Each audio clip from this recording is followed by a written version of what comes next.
Thank you, Anita, for joining me. Thank you. And our headlines today, this one is coming from Niger. Junta strengthens position on borders with Benin. And Libya, families still coping with aftermath of floods. On Morocco, architects assess damage in Marquette UNESCO list old city. From China, Wang Yi to visit Russia for support to the security talk. Still from China, G7 urges Russia to end war, support lasting peace. And then lastly, from China, government demands German envoy after minister calls Xi Jinping dictator. There's and many more stories we'll be looking at when we return from this short break. Stay with us.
Every day, our lives are changed by history. We are one people, all of us. Leaders, politics. Nobody's ambition is what's the blood. I have fought a very family. Natural occurrence, war, and the world economy. I belong to everybody, and I belong to nobody. ATN covers it all on ATN Politics today.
Welcome back. This is International Tit-Bits on Atlantic Television Network, and now the details.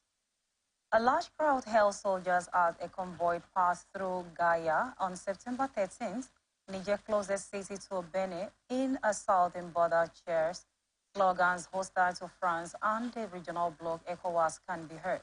Since a 15-nation group has agreed to activate a standby force to intervene in Niger and restore democratic rule by force, Niamey has strengthened its position on the border here in Gaia, we are calm and relaxed. He said over the weekend, we have already witnessed such a deployment in a past. I refer to the 1963-1964. At the time, there were tension between us and Benin Republic because of the land issues. It is kind of dire use, says country, and yet another deployment in Gaia. The convoy was deployed on Wednesday, September 13, on the day after Niger denounced a military cooperation deal with Benin. The road junta is at the odds with its neighbors from the economic community of West African states. The deployment of the Nigerian military in the Department of Gaia has reassured residents, including myself. Civil society actor Hamada Asunani said, just recently, the people were worried as they listened to the new and read reports as the social media saying that the number of troops and the military material would be insufficient. We are surprised to see the military headed to Gaia to deploy and stay at the border we share with Benin, one head and with Nigerian, one another hand.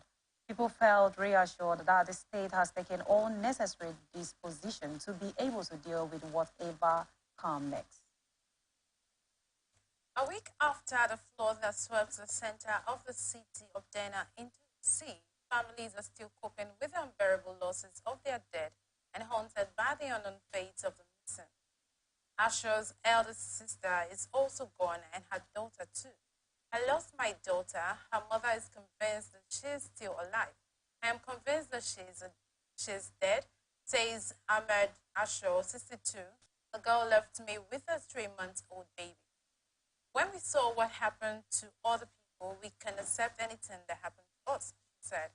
The center of Dena is a wasteland with stray dogs standing listlessly on muddy mounds where buildings once stood. Other buildings still somehow stand precariously above bottom floors that were mostly washed away.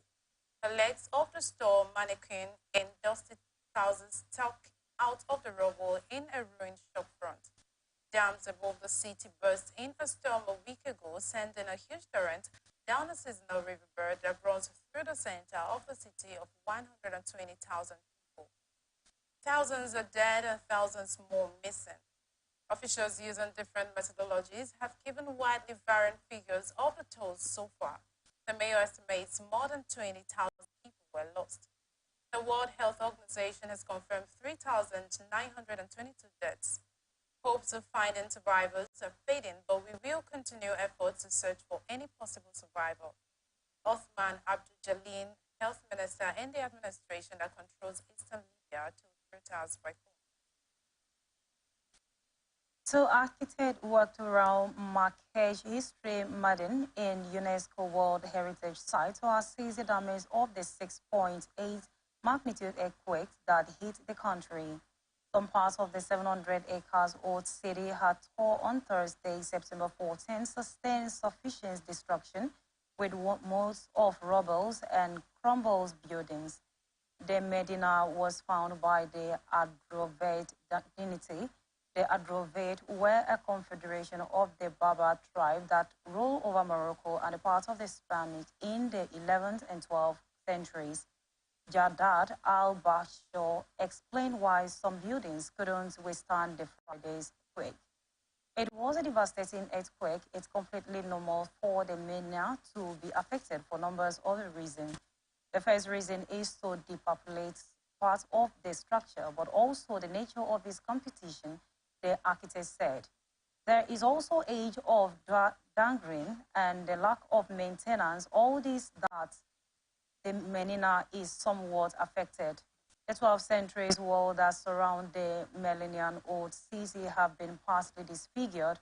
Not all buildings were on an equal footing when the quake hit, though. One expert observation is that buildings that have preserved their ancestral building technique has withstand the quake better than those in which a mix of ancestral traditional and reinforced concrete has been introduced. Generally speaking, buildings that have preserved their traditional qualities did better than those in which a mix of old and new reinforced concrete structure bricks, brace, block, etc. Many of the old cities buildings are built of an ancient double or mud bricks. This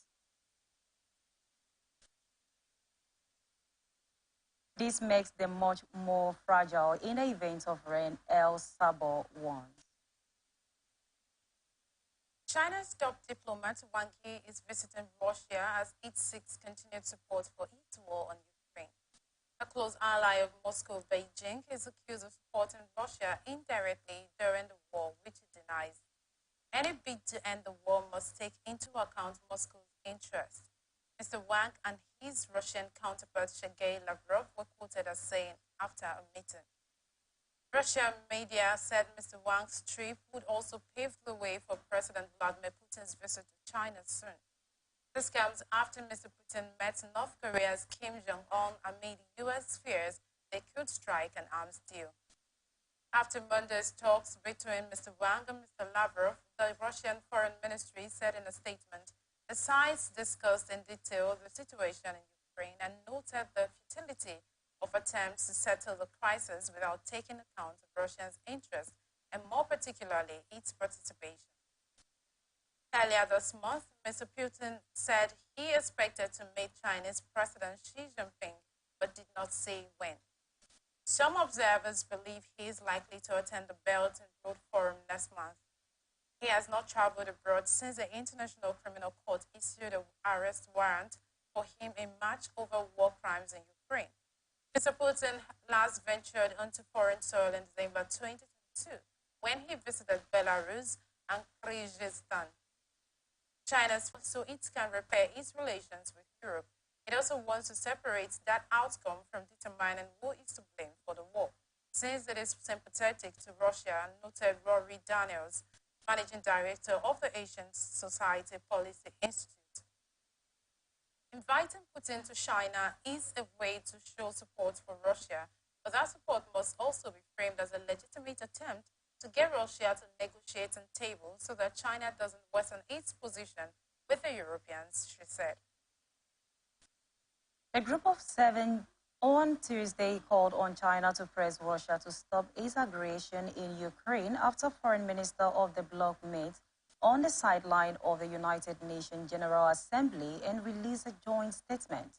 A statement released by the Foreign Minister of G7 chair Japan said the members hope China will push for the immediate, complete and unconditional withdrawal of Russian troops from Ukraine.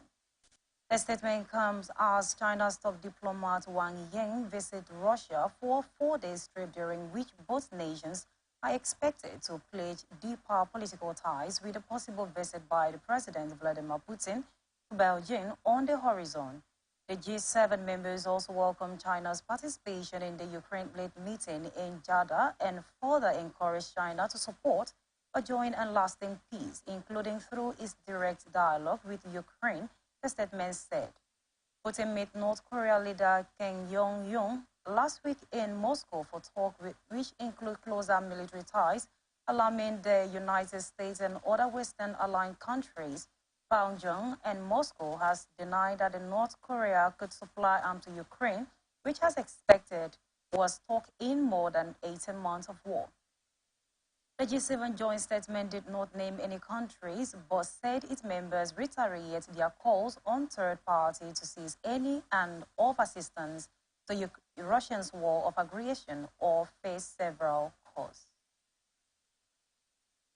Beijing summoned the German ambassador to China after Foreign Minister Annalena Baerbock called President Xi Jinping a dictator, Berlin said Monday in the latest flare up of tensions between the countries.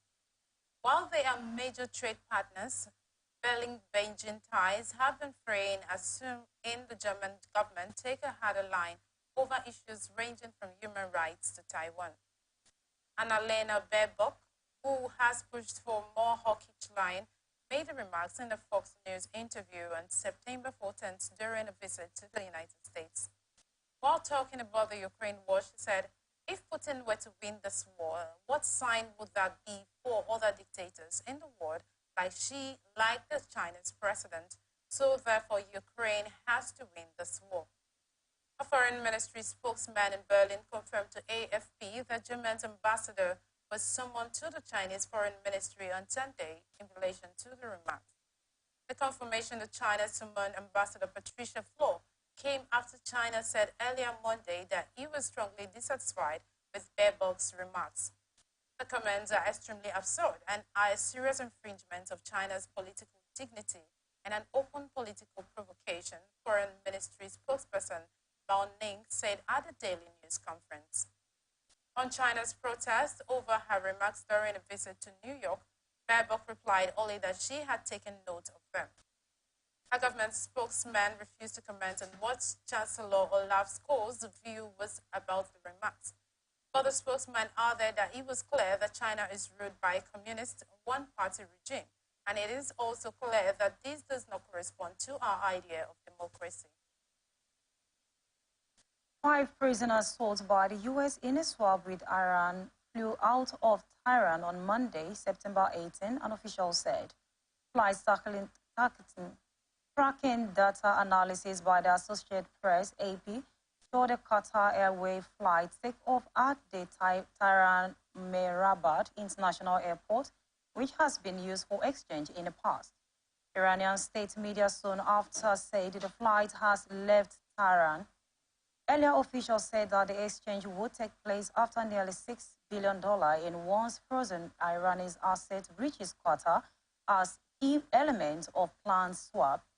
The United States on Monday confirmed the swap of prisoners with Iran and said the President Joe Biden has granted clemency to 5 Iranians jailed on waiting trials for non-violent crime. A U.S. official said that Biden is taking the political risky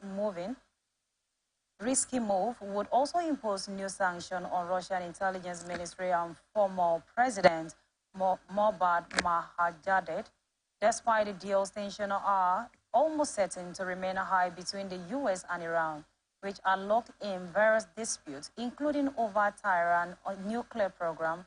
Iran says the program is peaceful, but it's now enriched uranium close than ever to weapons grade level.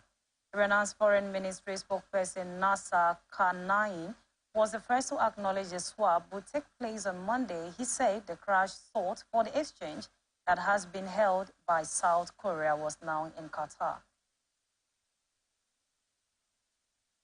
Saudi Arabia is in early talks with U.S. electric automaker Tesla to set up a manufacturing facility in the kingdom, the Wall Street Journal reported on Monday, citing sources familiar with the matter.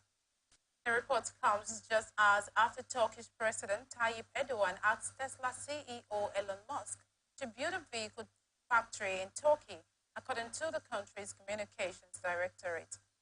Elon Musk is also set to meet Israeli Prime Minister Benjamin Netanyahu in California on Monday. Saudi Arabia has been wooing Tesla with the right to purchase certain quantities of metals and minerals the company needs for its electric vehicles from countries including the Democratic Republic of Congo, the report said. The kingdom has been trying to shift its economy away from oil, while its sovereign wealth fund is a majority investor in Lucid Group, one of the EV startups looking to challenge Tesla's dominance in the industry.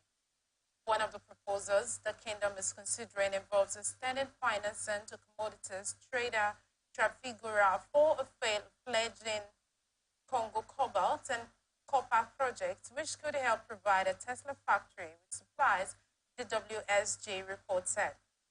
The Trafigura spokesman said the trader was reviewing its options for the Mutushi project in Congo amid rising costs and persistently low cobalt prices. Tesla did not immediately respond to Reuters' request for comment, while Saudi Arabian sovereign fund, the Public Investment Fund, declined to comment.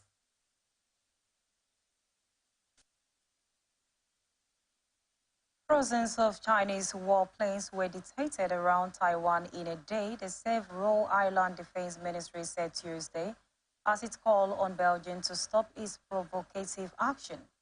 The latest source came a day after China flew 103 warplanes in a 24 hours window from Sunday to Monday morning around Taiwan, which the island's authorities said was a recent high number.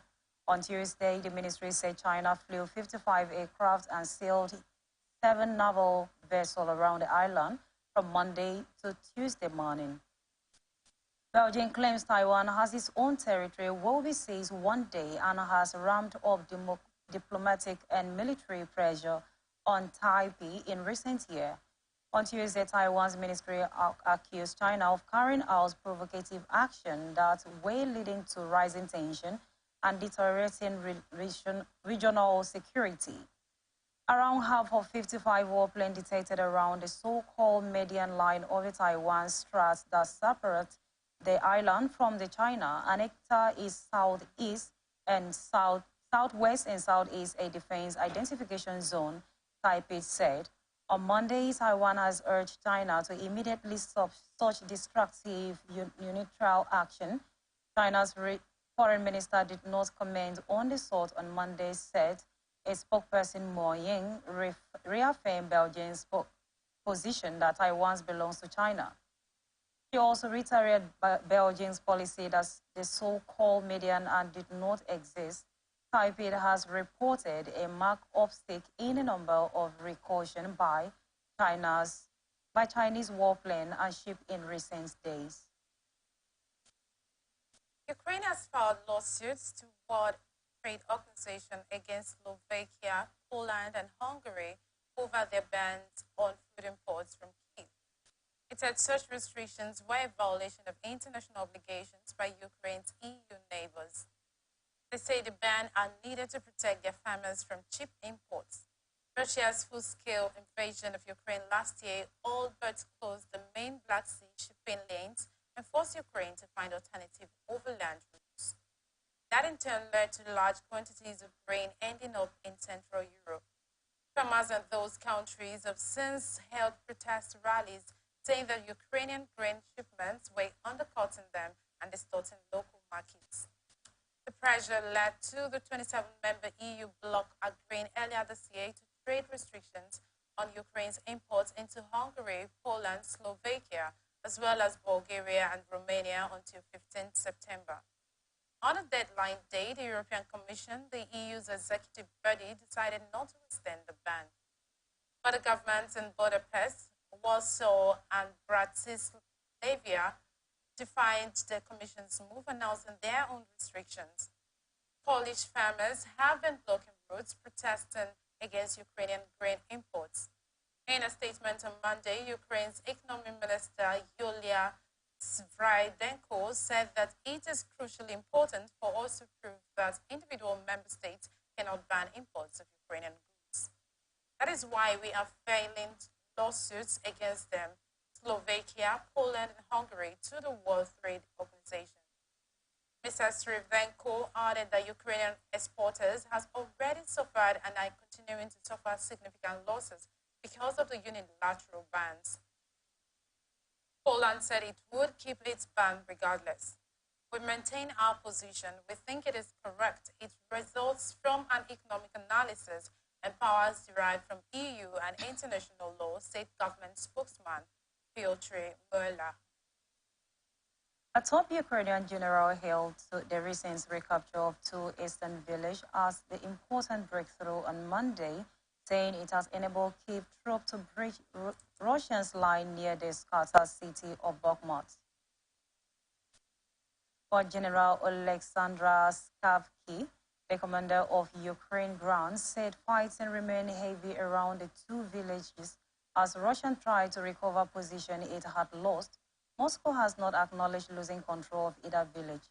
President Volodymyr Zelensky announced the recapture of Kishikikwa on Bakhmut's southern flank on Sunday, 2 days after Kyiv said its forces has regained control of nearby Andriivska.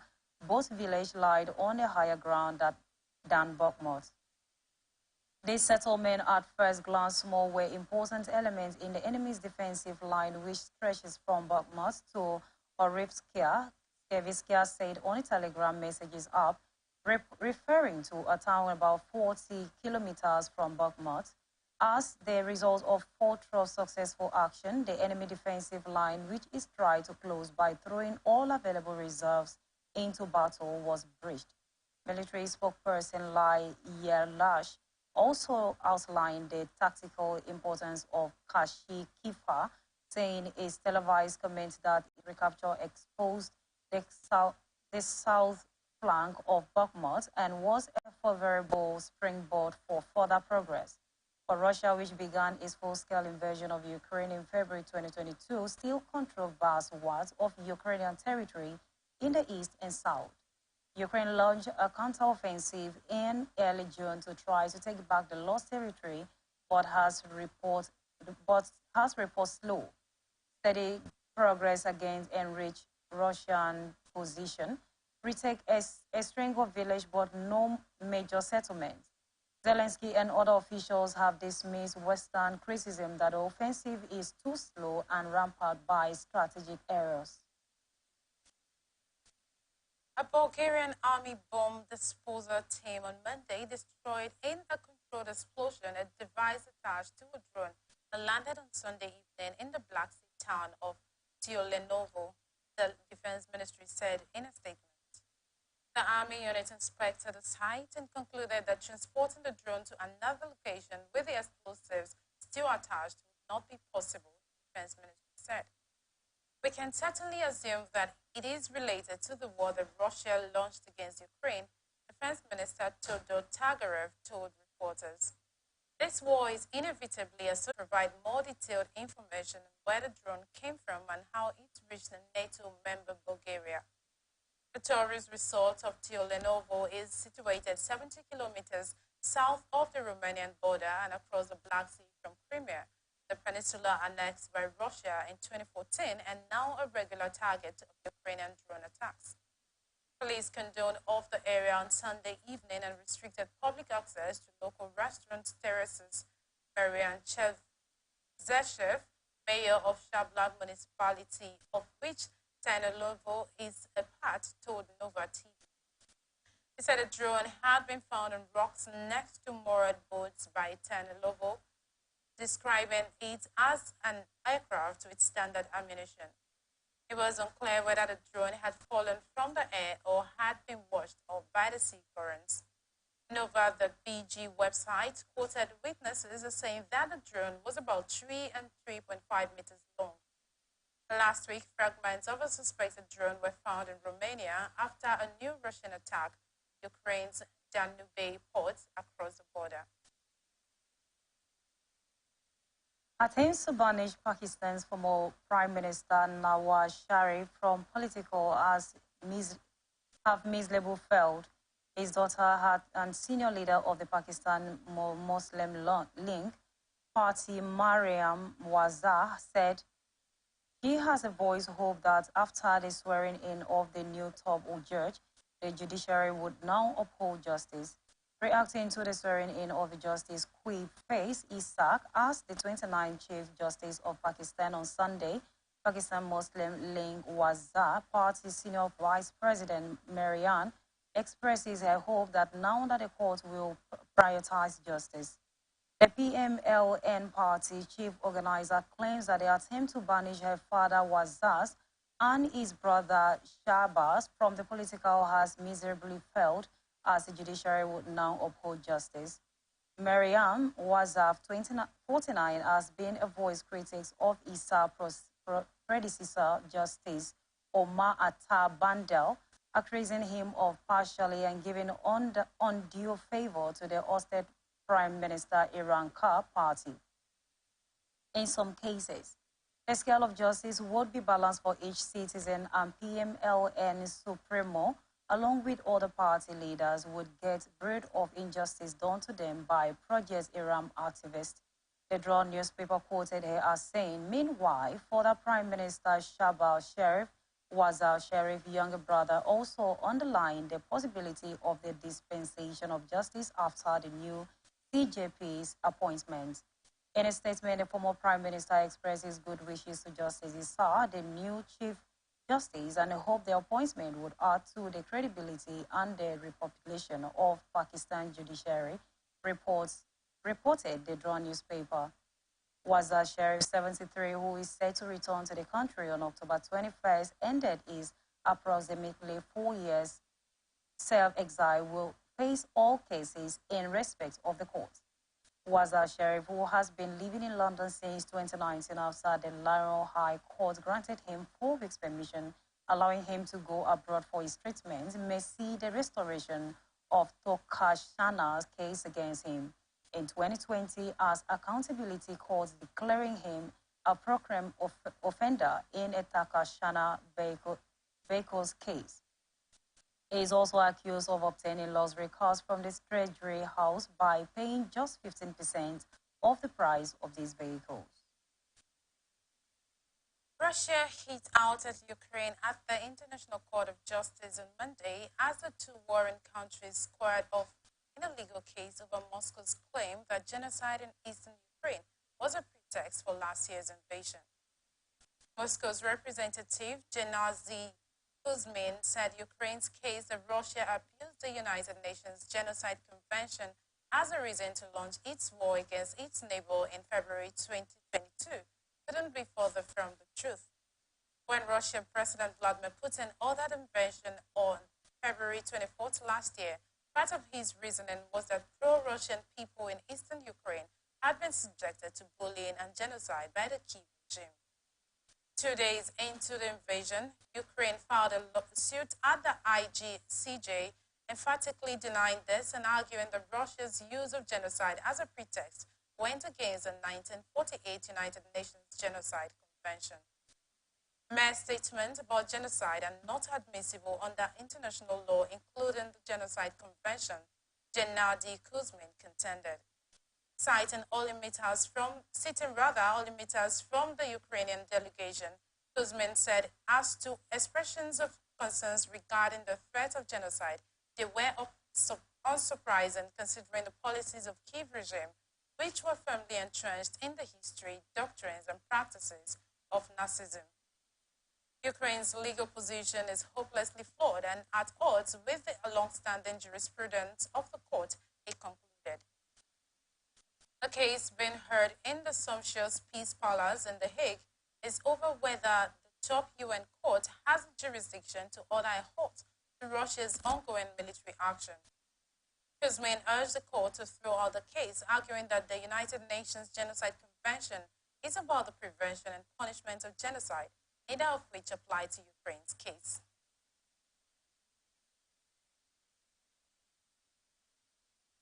Several recent stories of cave and restaurants levy extra charge for minimal service has gone viral.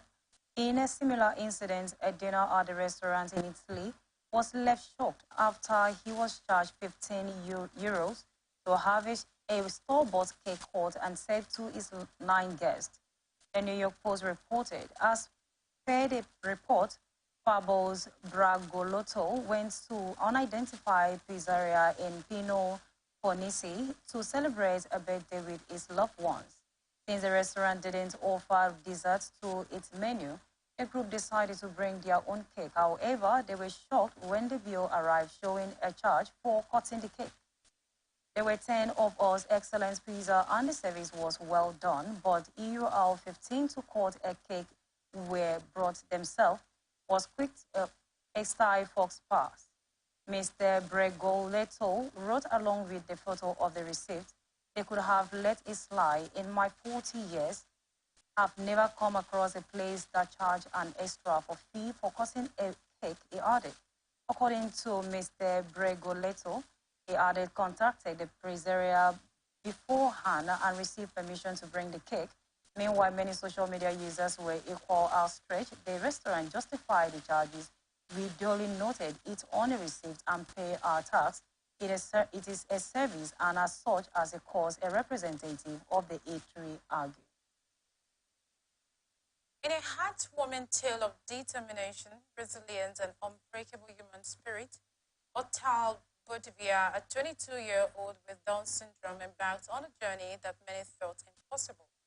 Her dream was simple yet profound: to serve in the Israel's defense forces. On September 5, 2020, that dream came to fruition, and 3 years later, to the day in 2023, Ms. Otal's journey in the military reached an honorable conclusion. She bid farewell to her uniform and is now setting her sights on a chef's hat. Ms. Ota's life has been marked by incredible tenacity from the very beginning.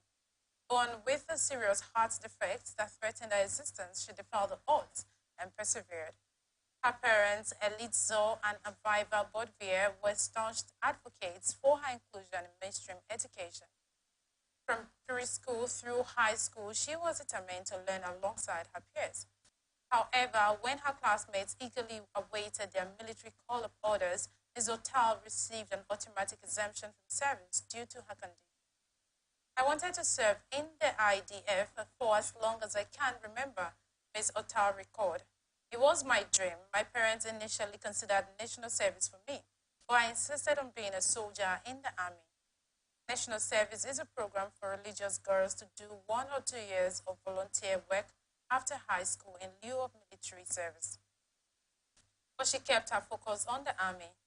I knew that's where I could give my utmost to my country and my people, she said. This is International Tit-Bits on Atlantic Television Network. Very soon after this break.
Every day, our lives are changed by history. We are one people, all of us. Leaders, politics, Nobody's ambition is what's the blood. I have fought very firmly.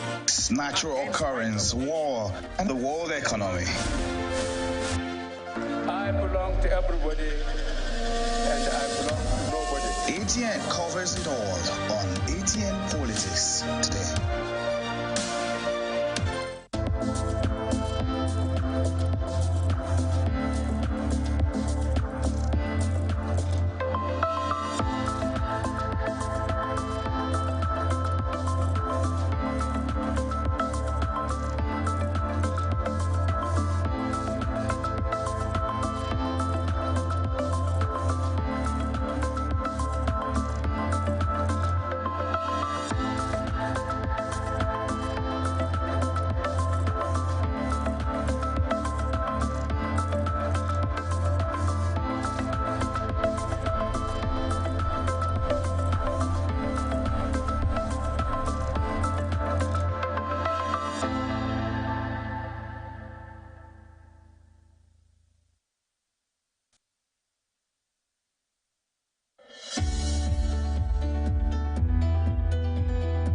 People into the country illegally. That is amazing. Honorable human trafficker. Honorable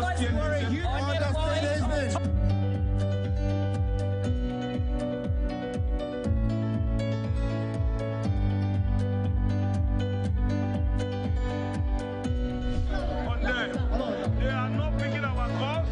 They made up their minds. I am in the with the EU, but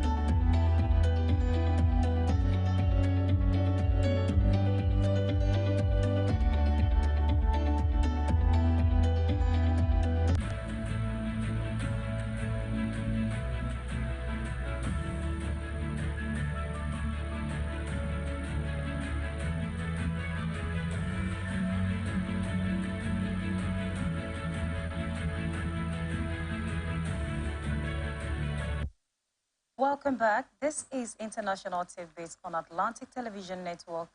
Joining me on the conversation today is an international affairs analyst, Raymond Ken Mbata. Thank you so much, Raymond, for joining me. Pleasure is mine. And this is coming from United Nations. More than 340 million women and girls globally will still live in extreme poverty by 2030 if nothing is done to address criminalization and inequality. The United Nations Women has won. It also had warned that close to 1 in 4 women will experience moderate or severe food insecurity, urging all hands to be on deck in removing and push back against women's empowerment and fair treatment. The above were concerned in an open remark delivered by the Executive Director, Sima Baho, at the Generation Equality Midpoint Moment, one of the high-level events at the ongoing United Nations General Assembly in New York. Baho, in a speech, noted that the statistics were from the UN Women's latest research, highlighting the challenging and urgent imperatives to accelerate progress towards gender equality. He said, we meet on the eve of the SDG Summit, seize on the challenges and the urgent imperatives to accelerate progress. Our latest research tells us that at the current rate of progress, more than 340 million women and girls will still live in extreme poverty by 2023, 2030, and close to 1 in 4 will experience moderate or severe food insecurity. We need renewed energy, we need renewed commitment, we need our will to change is trajectory. Generation Equality provides us with this opportunity. The UN has said it that almost 340 million female, and I don't know why they really hit on female, will still experience abject poverty in 2030. I mean, this is a whole lot. And I'm looking at what are the factors contributing to the projected increase in this abject poverty in 2030. I mean to say, because this is quite alarming. Almost we are talking about 3,400 million. It's a poor benchmark, and it's a grim prediction. And I know that it was because of recent rise in women in discrimination, gender inequality, and also cutting down on the rights of women in some climes, and also even removal of women from schools and workplaces around the world, discrimination against and violence against women. It has also cut down on the aspirations of women to hit the zenith of their various endeavors. It's a very grim situation, and I think the UN General Assembly, at the UN General Assembly, with the team Generation Equality, is looking into it to make sure that that grim nature is being reduced as much as possible to the barest minimum. Yeah, I totally agree with you. The rate at which women are being discriminalized in the society, it's quite alarming. It cannot be overemphasized, and it seems it's becoming worse as day goes by, because now we even have some countries that have penalized women from going to school, from even stepping out of their houses without going with a female. We are talking about Afghanistan here.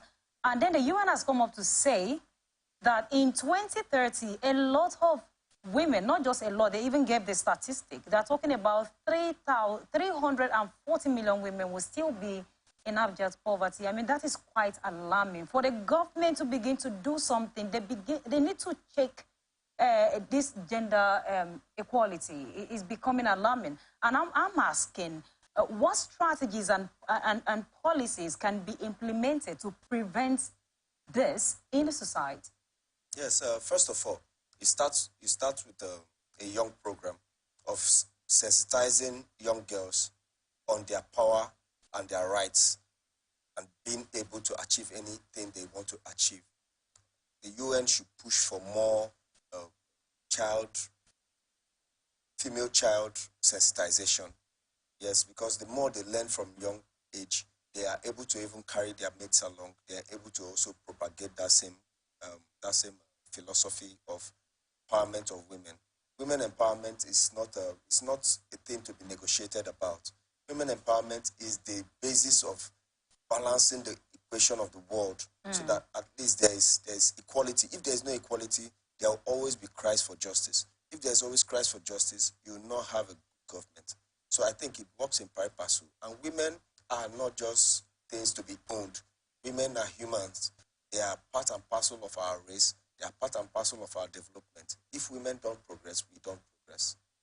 Now this is talking about gender equality, talking about discrimination. It's not something that, like the UN have said, that all hands need to be on deck for this to be settled. Yes. So we are not just calling only on the government, we're also calling on non-governmental organizations. But I'm asking, how can an effective measure that we can tackle this? I think they'll start with affirmative action. Affirmative action in the sense of getting a percentage of women must be accepted into government. Because government is the key base of making policies that will affect the general populace.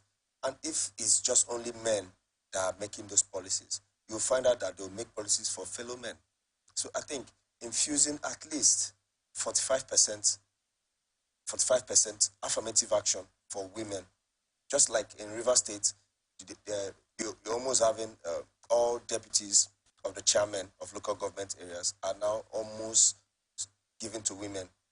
I think, and if Nigeria as a whole implements that, using Nigeria as a base, as a case study, if Nigeria as a whole can take up that all deputy governors, all vice chairmen of local government areas should be women, that empowers a lot of women. And they are in the seats of power. They are in the main place where these policies have been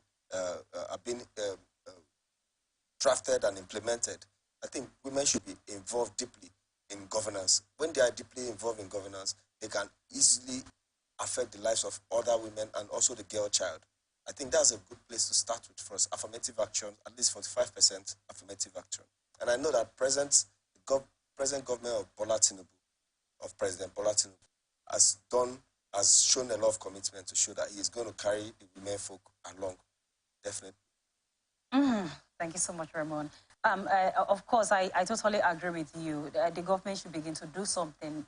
I mean, think about women. When you are thinking about government, think about women. Women are there to balance things. Without a woman in whatever thing you're doing, believe me, it is not balanced. Am I speaking your mind? You are. It is not balanced. The UN has come up to say, I'm still citing the number again to you. We are talking about 340 million female will be in abject poverty if nothing is being done. You can't just wait for government to do something. Do something for yourself too. It's not enough to wait for government to put you in power. You are powerful enough to be power. You are powerful enough to be able to create something in your environment to help other people. Women. And because I ask myself, why is it that, why would women have such, the UN come up with such number, not even for male, for women also. Do something for yourself, don't wait for the government. It is not enough to wait for the government. Like they say, let all hands be on deck.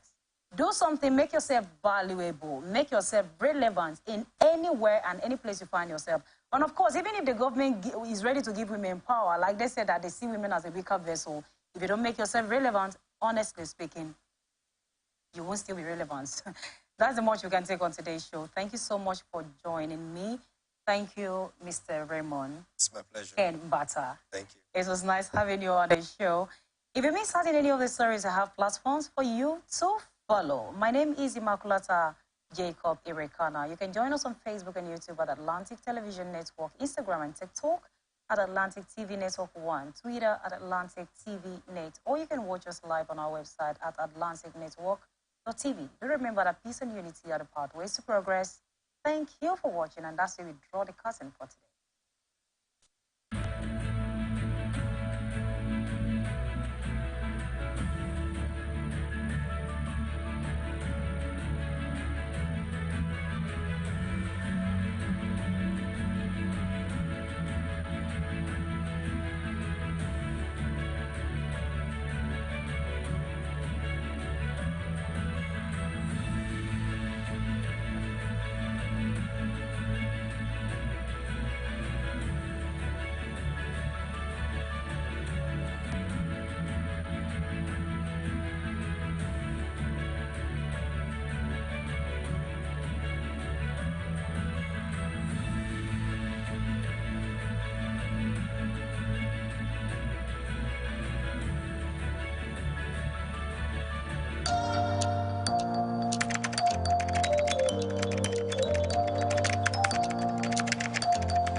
Every day, our lives are changed by history. We are one people, all of us. Leaders, politics, Nobody's ambition is what's the blood. I have fought very firmly.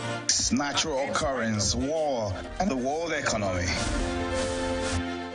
I belong to everybody, and I belong to nobody. ATN covers it all on ATN Politics today.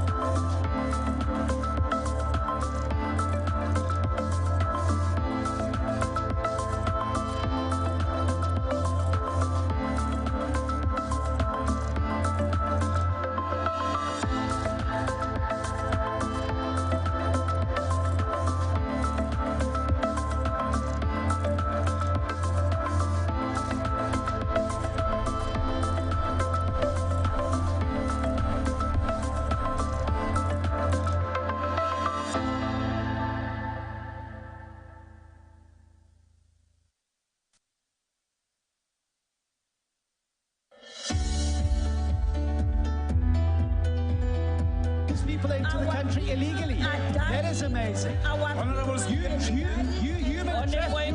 trafficker. Honorable For a human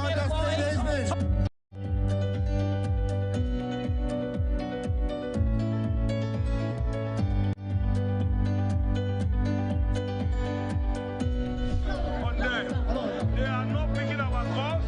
They made up their minds. I am